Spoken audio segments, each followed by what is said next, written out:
Welcome back, listeners, to another episode of Susan Lopresti Wellness, Mind, Body, and Soul, the podcast where we explore the highs, the lows, and everything in between when it comes to a woman's life, her health, and all aspects of navigating the midlife landscape. I'm your host, Susan Lopresti, and today I believe that you will find this episode invaluable to your health because I'm talking about thriving through transitions, stress management strategies for mature women. Now, I don't know about you, but for myself personally, when I was in my late 40s, I had so many different transitions going on at once. I was selling my house. I was getting divorced. I was looking for a place for me and my daughter to live. Plus, I was helping my ex to find a home that he was going to live in. So there was a lot of things going on, and I was under a tremendous amount of stress. Needless to say, I also had a career on top of all of that. So juggling all of that really took a toll on my health. I developed migraine headaches. I developed all kinds of gut issues. It was just a combination of a lot of things. I have food allergies, which were getting worse because of the stress that I was under. And at the time, I didn't even know that I had food allergies. And that's a topic for another day. But so managing stress for women is critical for the way that we're going to age. So that's what I want to discuss with you today, because stress affects all of us, and stress management, particularly tailored towards mature women. Sometimes I say midlife women, but I feel midlife is talking about a woman in her 40s and older, and mature is more of a woman who's in her late 40s, like 48, 49, bordering on 50. So mature women for me, I consider that from 50 and older. And there's just a lot of different aspects going on in our health and also in our lives as well, right? So as we navigate through life's various transitions, it's crucial that we equip ourselves with effective strategies to maintain our well-being and not allow every little thing that is going on to totally stress us out where we can't handle it. So let's begin by understanding stress. It's a natural response to life's demands on us. But when left unmanaged, it can have like a really detrimental effect on our physical and also our mental health. And there are unique challenges for mature women, especially. So as mature women, we face distinct challenges: career shifts, empty nesting, aging parents, and hormonal changes. So for me right now, I recently went through a career shift because I lost my corporate job of 27 years. And I was faced with, okay, what do I do now? I do have an aging parent that I spend more time than normal with and have to really navigate her life a lot better. I'm an empty nester. My daughter moved out and she lives on her own with her partner. And so there's a lot of changes going on.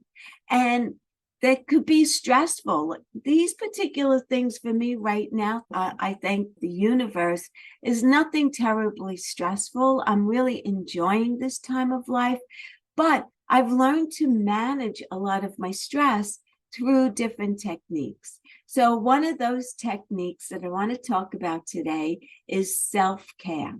And I want to tell you right now that self-care is not selfish. It's crucial. It's a crucial component of maintaining mental and also physical well-being. It includes practices like regular exercise, proper nutrition, and ample sleep. If not anything else, those are the three components more than anything, because regular exercise will help with emotional well-being. So will proper nutrition, and so will ample sleep. So we want to make sure that we're emotionally well, and those three components will definitely get you there emotionally as well as physically. So I want to start by talking about mindfulness and meditation. Obviously, I am a big believer in both because I am a meditation practitioner. I have been meditating since I was first introduced to yoga when I was 20 years old. And let's just leave it at that's a long time ago. Okay, so I fell in love with yoga. I fell in love with meditation, mindfulness, and these techniques are what help to ground us in the present moment, reducing anxiety and also enhancing our ability to cope with stress. Prioritizing emotional well-being is really essential to acknowledge and express our emotions, whether through journaling or talking to a friend or seeking professional help. Taking care of our emotional health is really paramount. We also want to be sure that we're building a strong support system. Cultivating a network of supportive relationships can provide invaluable emotional support. These connections can help us navigate life challenges with grace and resilience. And honestly, there is nothing like social connection and camaraderie and being with a group of like-minded people. That can make all the difference in the world. How you face different challenges that come up, how you handle them, your reaction to them, and how you could get through a lot of them with ease when you have the right mindset for that. So that also is a topic for another day, but I just want to give you an understanding to that. I also want to talk to you about time management and setting boundaries. Now, I'll go back to an experience for me, since I no longer have a corporate job where I go into the office every day and I work 9 to 5 or 9 to 6. And I'm out of the house sometimes 14 hours a day. Now I work from home, and that gives me a lot of flexibility, especially that I'm working for myself and I'm my own boss. It's a beautiful thing. And it gives me flexibility to be able to help those that I love, especially when I was working, I wasn't able to give too much of my time to them. So now I feel an enormous sense of relief and gratitude, and I want to provide them with more help. So for example, my daughter had furniture deliveries going to her house and she has a job. So I was able to go there and spend the day and wait for her furniture deliveries, which is a beautiful thing. We're redoing my mom's bathroom. I was able to take her to could I say Home Depot? Okay, Home Depot. And we bought all of the supplies that we needed to renovate her bathroom. And I have the time to do that. But with that in mind, you also need to provide for yourself. So you need to create some time management, and you need to set boundaries around the time that you will allocate for other people and the time that you allocate for yourself. And that's your priority. That's part of self-care. So learning to manage our time effectively and setting healthy boundaries allows us to allocate time for self-care and the activities that bring us joy and fulfillment, and whatever that means for you. And if you don't know what brings you joy and fulfillment at this stage of your life, you need to start finding your purpose and your meaning for life. And the way that you do that is by engaging in activities that give us a sense of purpose and meaning that can significantly reduce stress. And this could involve volunteering, pursuing some kind of hobby that, especially something like, I know for me, I remember when I was working, there were so many things that I wanted to do that I didn't have time to do. And I would always say, oh, when I retire or when I stop working, I'm going to do that. I want to do, there's so many things. And that's how I keep myself busy every single day, working with like-minded people, helping women to achieve their health goals, and also working to maintain my own health goals as well. And so engaging in activities that give us a sense of purpose and meaning can really significantly reduce stress. And this could involve, like I said, volunteering, pursuing a hobby, or exploring any new interest that comes up that you're interested in trying. And then I want to also talk about healthy coping mechanisms. So we want to avoid unhealthy coping mechanisms to our stress that everyone is going to have in their life. It's how we deal with it, right? So we want to avoid excessive drinking. A lot of people who have problems, they go to the bar and they drown themselves in their drink, in their sorrows. But the next day, when they wake up feeling like crap because they were drinking all night, their problems are still there. They're not solved. So that's an unhealthy coping mechanism.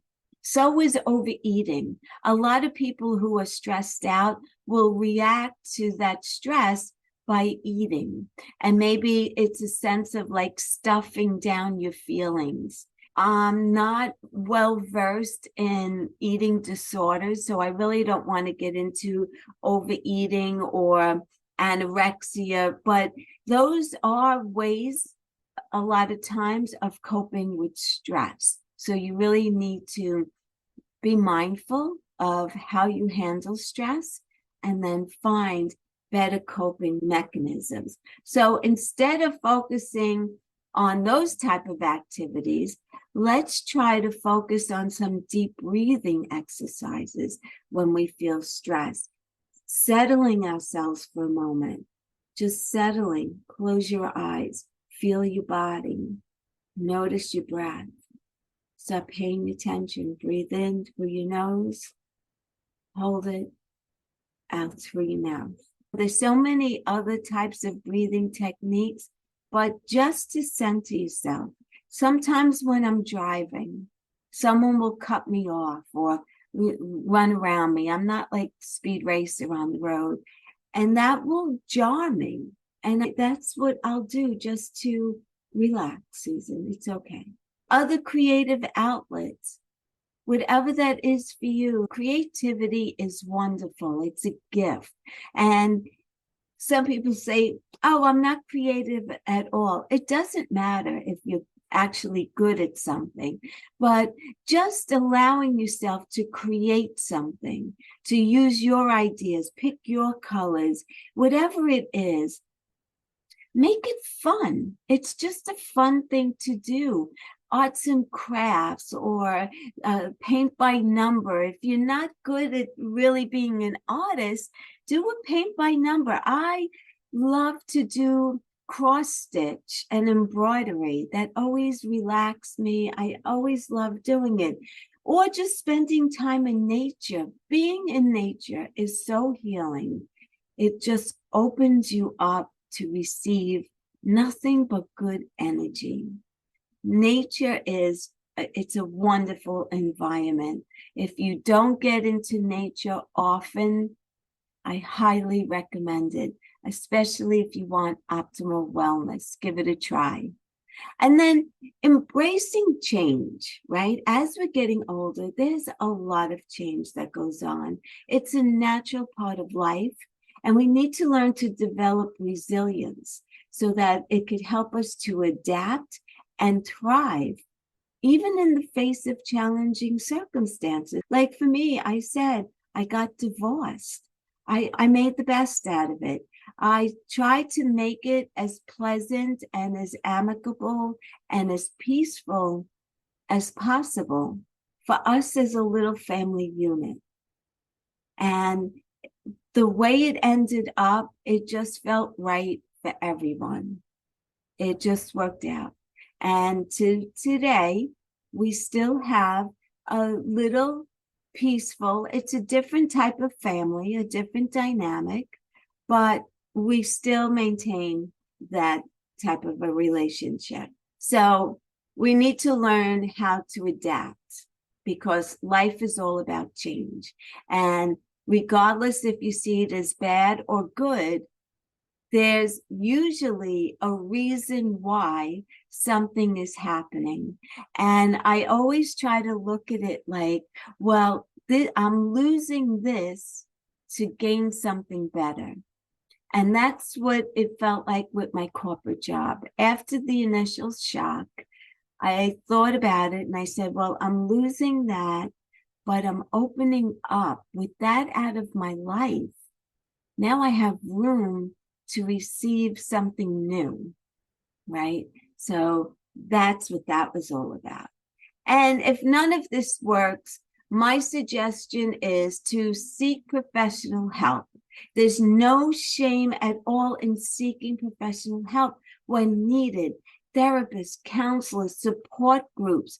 These offer valuable resources for managing stress and also emotional well-being. So, in conclusion, by prioritizing self-care, cultivating strong relationships, adopting healthy coping strategies, we can navigate life's transitions with grace and resilience. Remember, you have the power to not only survive, but thrive. Thank you so much for listening today. If you think that this episode would be of value to anyone that you know or love, please share it out with them. I want to get my message out to as many people as possible. Also, please go and interact with me. Let me know what you thought of this episode. Leave your comments, leave your questions, leave your thoughts. If you would like to schedule a free 30-minute health assessment with me, you can go to my website, www.susanlopresti.com. From there, you can schedule a free 30-minute health assessment with me. We will get on the phone. We will talk for about 30 minutes. And I don't cut you off in 30 minutes. This is not a sales call. This is a free health assessment to you. You're under no obligation to continue any further. I would love to hear from you. Again, thank you so much for listening. Until the next time, be well, stay happy, and bye for now.